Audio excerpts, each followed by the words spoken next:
Who is my target market? I got the answer for that question today, so stay tuned. What's going on, guys? This is Drew Gallagher helping you to accelerate your life and your business. To succeed with business, you need customers. So how do you find those customers? There are tons of different ways to market online with advertising. But what if you don't know who your target market is? How do you know that your ad money is being spent well? How can you figure out who is the best customer to sell to? Well, it all starts out with your target market. Let's see what Google has to say about it. A target market is a particular group of consumers at which a product or service is aimed. So essentially, this is the group of people that your product is meant for. So how are you supposed to figure out what kind of person wants to buy your product? Sometimes it's a lot easier to start in reverse. What do I mean by that? Well, let's take a look at the product.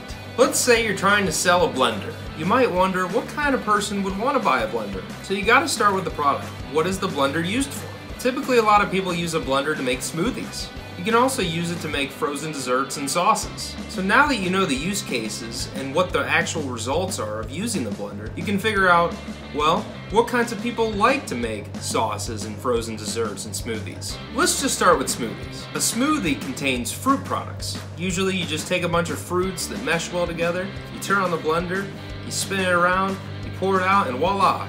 You have a really great, nutritious drink. What type of person would like a smoothie? Well, you can start with people that like to buy produce. Someone who likes to buy lots of fruits. You probably don't want to target people that love to buy chocolate and potato chips, because they're probably not taking care of their health like people who are drinking smoothies. People who are drinking smoothies are generally in good shape and are trying to be in good shape. They're trying to get a lot of nutritional value, educate themselves about their body, and they generally work out a lot. Or at least they're trying to. So now you kind of understand a little bit about your customer, at least in the smoothie area.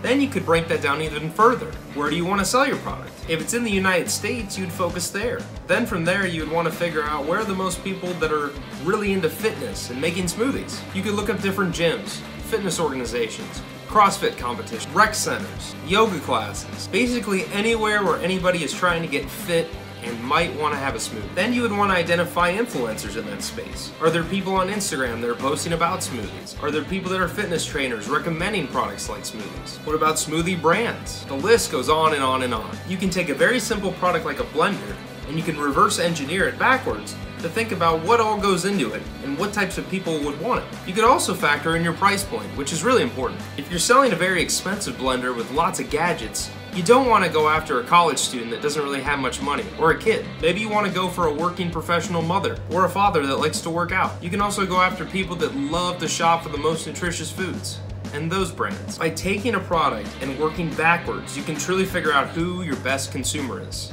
Once you figure out your general interests, then you want to split test. What is split testing, you might ask? Well, by using multiple different ad platforms online, you can split test different ads with different content to different interests and figure out which one is getting the best bang for your buck. Maybe you'll get more consumers buying your blender that like frozen desserts instead of smoothies. And then you want to focus on that niche. You can create different ad groups, run different ads, maybe one with a blender with a dessert, and another one with a smoothie. You can compare the different results, and then you can choose which path to go down based on the data. You can't go wrong with split testing. If you keep repeating this process where you narrow down interests, you will find your ideal customer. You'll be paying a fraction of $1 to get consumers to buy your product. It's really amazing when you put the science to it. I hope you really enjoyed watching this video on how to come up with your target market. Who is your target market?